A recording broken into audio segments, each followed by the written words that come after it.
आपका अपना मन कैसे काम करता है। आपका एक मन है और आपको ये सीखना चाहिए कि उसका इस्तेमाल कैसे किया जाए। आपके मन के दो स्तर हैं, चेतन या विवेक युक्त स्तर और अवचेतन या विवेक रहित स्तर। आप चेतन मन में सोचते हैं और जो अपनी आदत के अनुकूल सोचते हैं वो आपके भीतर के अवचेतन में डूब जाता है और आपके विचारों की प्रवृत्ति के अनुरूप रचना करता है। आपका अवचेतन मन आपकी भावनाओं का धरातल है और यही रचनात्मक मन है। यदि आप अच्छा सोचते हैं तो शुभ इच्छा आएगी, यदि आप बुरा सोचते हैं तो बुराई आएगी। इसी प्रकार आपका मन काम करता है। याद रखने की महत्वपूर्ण बात यह है कि एक बार अवचेतन मन एक विचार को स्वीकार कर लेता है तो उस पर काम करना शुरू कर देता है। यह दिलचस्प और गूढ़ सत्य है कि अवचेतन मन का नियम अच्छे और बुरे दोनों विचारों पर समान रूप से काम करता है। यह नियम नकारात्मक ढंग से प्रयोग किया जाता है तो उसका परिणाम असफलता, निराशा और दुख होता है। और जब आपके विचार प्रेमपूर्ण एवं सौहार्दपूर्ण तथा रचनात्मक होते हैं तो आपको स्वस्थ व सफल जीवन और खुशहाली मिलती है।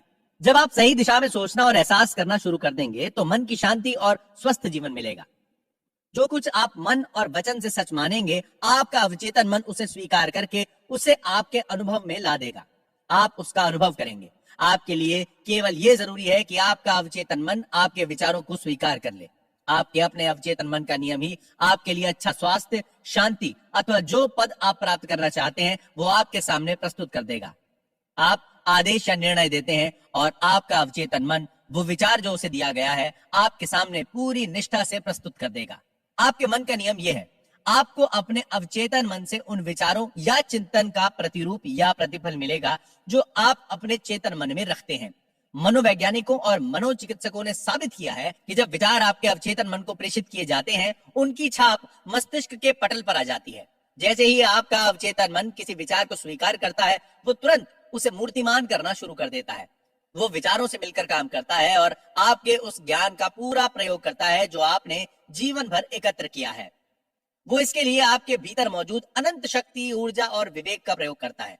वो अपना काम कराने के लिए प्रकृति के सभी सिद्धांतों को प्रयोग में लेता है। कभी कभी वो अपनी समस्याओं का समाधान तुरंत कर देता है, किंतु कभी ऐसा भी होता है कि उसे काम पूरा करने में कुछ दिन, कुछ सप्ताह या और भी देर हो सकती है, किंतु वो काम करके ही रहता है। आपको ये याद रखना चाहिए कि ये दोनों अलग अलग मन नहीं है। ये केवल दो क्षेत्र हैं जिनका कार्यकलाप अलग है, लेकिन मन एक ही है। आपका चेतन मन विवेकशील है, अर्थात हर चीज का कारण जानना चाहता है। यही क्षेत्र है जो अपनी चाहत का चुनाव करता है। उदाहरण के लिए आप पुस्तक चुनते हैं, अपना घर चुनते हैं और अपना जीवन साथी चुनते हैं। आप सारे तर्क वितर्क चेतन मन से करते हैं। दूसरी ओर आपकी किसी प्रयास के बगैर आपका हृदय स्वतः धड़कता रहता है और पाचन क्रिया, रक्त प्रवाह और सांस बराबर चलता रहता है। ये सब आपका अवचेतन मन एक स्वतंत्र प्रक्रिया के माध्यम से चलाए रखता है, जिस पर आपके चेतन मन का कोई नियंत्रण नहीं होता। आपका अवचेतन मन वो सब स्वीकार कर लेता है जिसकी छाप उस पर पड़ती है, या वो जिस पर आप विश्वास करते हैं। वो चेतन मन की तरह कारण या प्रश्न नहीं पूछता, न ही आपसे कोई तर्क करता है। वो मिट्टी की तरह है जो सभी प्रकार के बीज को स्वीकार कर लेता है। अच्छा हो या बुरा, उसे कोई फर्क नहीं पड़ता। आपके विचार हमेशा सक्रिय रहते हैं। हो सकता है उन बीजों में आपकी पसंद जुड़ी हो। नकारात्मक व विध्वंसात्मक विचार आपके अवचेतन मन में लगातार नकारात्मक रूप में काम करते रहते हैं और एक समय के बाद आपके अनुभवों में दिखाई देने लगेंगे। आप बुरे कामों में फंस जाते हैं। याद रखें, आपका अवचेतन मन ये नहीं बताता कि आपके विचार अच्छे हैं या बुरे, सच्चे हैं या झूठे। उसका ये काम नहीं है। वो तो जो आप लाते हो, अर्थात जो विचार या सुझाव आप स्वीकार करते हैं या चुनते हैं, उसे स्वीकार कर अपना काम शुरू कर देता है। उदाहरण के लिए, यदि आप अपने होशो हवास में कुछ अच्छा या सही सोचते हो लेकिन वो झूठा है, तो भी आपका अवचेतन मन उसे सही मानकर स्वीकार कर लेगा और उसी के अनुसार काम करेगा, क्योंकि आपके चेतन मन ने उसे सही माना है। मनोवैज्ञानिकों और अन्य लोगों की ओर से अनेक परीक्षणों में पाया गया है कि आदमी हिप्नोटिक स्टेज या सुषुप्त अवस्था में चुनाव और तुलना, जो कि एक आवश्यक तार्किक प्रक्रिया है, नहीं कर पाता। उसमें वो क्षमता नहीं होती। परीक्षणों में यह बार बार स्पष्ट हुआ है कि आपका अवचेतन मन कोई भी सुझाव स्वीकार करेगा, चाहे वो झूठा ही क्यों ना हो। एक बार स्वीकार करने के बाद वो सुझाव के अनुकूल ही काम करेगा। आपका अवचेतन मन आपका सुझाव कितनी आसानी से स्वीकार कर लेता है, इसका एक दिलचस्प उदाहरण मनोविज्ञान में हिप्नोटिक स्लीप या सुषुप्त अवस्था है, जिसमें एक मनोवैज्ञानिक अपने एक रोगी को सुझाव देता है कि वो नेपोलियन बोनापार्ट है या वो बिल्ली या कुत्ता है। वो व्यक्ति उन्हीं के अनुकूल व्यवहार करने लगेगा। उसका व्यक्तित्व कुछ समय के लिए बदल जाएगा। वो उसी पर विश्वास करेगा जो उसका डॉक्टर कह रहा है। एक दक्ष मनोचिकित्सक अपने एक छात्र को हिप्नोटिक स्लीप यानी अर्ध मूर्छावस्था में ले जाकर उससे कहे कि उसकी कमर में दर्द हो रहा है, दूसरे छात्र से कहे कि उसकी नाक से खून बह रहा है, तीसरे से कहे कि वो संगमरमर की मूर्ति है, चौथे से कहे कि आप सर्दी से कांप रहे हो, टेम्परेचर 0 से नीचे है।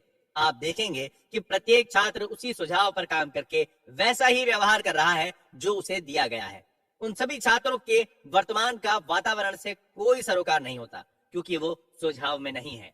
ये साधारण सुझाव आपको स्पष्ट करेंगे कि आपके चेतन तार्किक मन और अवचेतन में जो अवैयक्तिक है, चुनाव शून्य है और उन सब पर सही मानकर स्वीकार कर लेता है जो आपका चेतन मन सही और स्वीकार करके उसे देता है। इसीलिए यह महत्वपूर्ण है कि चुनाव करते समय ऐसे विचार, चिंतन, भावनाएं, तर्क और आधार चुने जाएं जो कल्याणकारी हों, उपचार कर सके, प्रेरणा दे सके और आपके हृदय को आनंदित करें। आपका अवचेतन मन कभी कभी उद्देश्य सूचक के नाम से भी जाना जाता है, क्योंकि बाहरी दुनिया का कामकाज देखता है। उद्देश्य सूचक मन का माध्यम आपकी 5 इंद्रियां हैं। दैनिक जीवन की बातों, अपनी आसपास की समस्याओं के संबंध में उद्देश्य सूचक आपका मार्गदर्शक और निर्देशक होता है। आपका ज्ञान 5 इंद्रियों के जरिए होता है। आपका मन देखकर, अनुभव करके और जानकारी लेकर ज्ञान प्राप्त करता है। जैसा कि पहले बताया जा चुका है, उद्देश्य सूचक मन का महत्वपूर्ण काम तर्क करके समझना है। मान लीजिए कि लॉस एंजलिस आने वाले हजारों यात्रियों में एक आप भी हैं। आप उस शहर को देखकर ही कह सकते हैं, आपने वहां सुंदर पार्कों, बगीचों और बड़े बड़े भवनों तथा खूबसूरत घरों को देखा और देखने के बाद आपका निर्णय है कि वो एक भव्य और सुंदर शहर है। ये काम आपने उद्देश्य सूचक मन के माध्यम से किया है। कभी कभी आपके अवचेतन मन को विषय सूचक कहा जाता है। आपका विषय सूचक मन आपके आसपास के वातावरण को 5 इंद्रियों को छोड़कर एक दूसरे माध्यम से देखता है, जिसे अंतर्ज्ञान अर्थात आध्यात्मिक ज्ञान या छठी इंद्रिय भी कहते हैं। यह अपनी भावनाओं, संवेदनाओं के अतिरिक्त अपनी स्मृतियों का स्टोर हाउस है।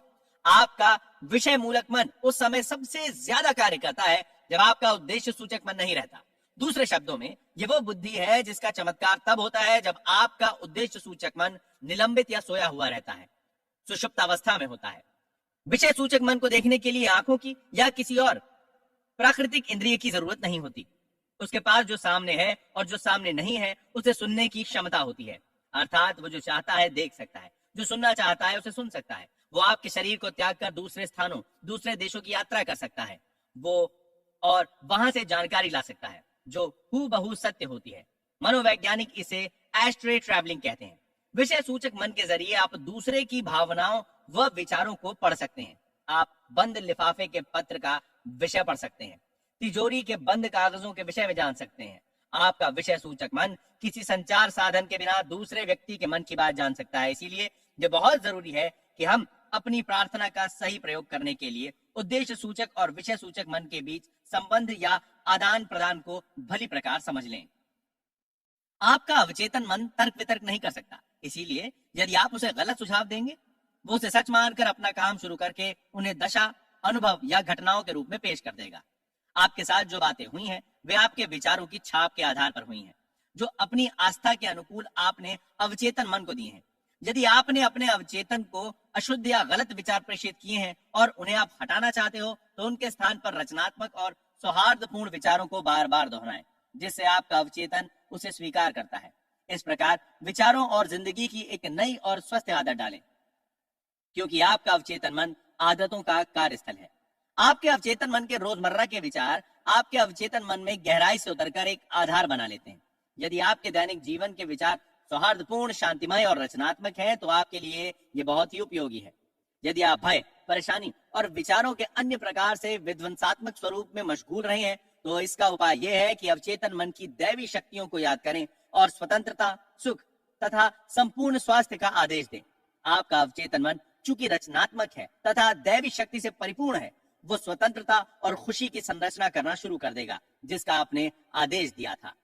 आप अब तक जान चुके होंगे कि आपका चेतन मन आपके दरवाजे पर खड़ा चौकीदार है और उसका पहला काम आपके अवचेतन मन की झूठे प्रभावों से रक्षा करता है।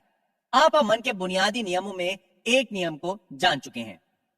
आपका अवचेतन मन सुझाव को तुरंत ग्रहण कर लेता है और आप जानते हैं कि आपका अवचेतन मन तुलना नहीं कर सकता, विपरीत नहीं सोच सकता। ना तो वो तर्क कर सकता है, ना ही खुद अपने से सोच पाता है। अंतिम क्रिया आपका चेतन मन करता है। अवचेतन मन केवल चेतन मन की ओर से प्रेषित प्रभाव की प्रतिक्रिया स्वरूप काम करता है। वो अपने काम में कोई परिवर्तन नहीं करता। सुझाव की शक्ति कितनी प्रबल होती है, इसका एक अच्छा उदाहरण नीचे दिया जा रहा है। मान ले कि आप पानी के जहाज में यात्रा कर रहे हैं। आपको डॉक पर एक डरपोक जैसा दिखने वाला यात्री दिखाई देता है। आप उसे कहते हैं, लगता है आप बीमार हो, आपका चेहरा पीला जर्द हो गया है, मुझे डर है कहीं आपको सी सिकनेस न हो जाए, चलिए मैं आपको आपके केबिन तक पहुंचा देता हूँ। यात्री सचमुच में पीला पड़ने लगता है। आपका सी सिकनेस का सुझाव उसके डर में मिल जाता है। वो आपका सहारा लेकर अपने केबिन में लेट जाता है और वहां आपका नकारात्मक सुझाव अपना कमाल दिखाना शुरू कर देता है, क्योंकि उस यात्री ने आपके सुझाव को स्वीकार कर लिया और वस्तुतः वो कारगर होने लगता है।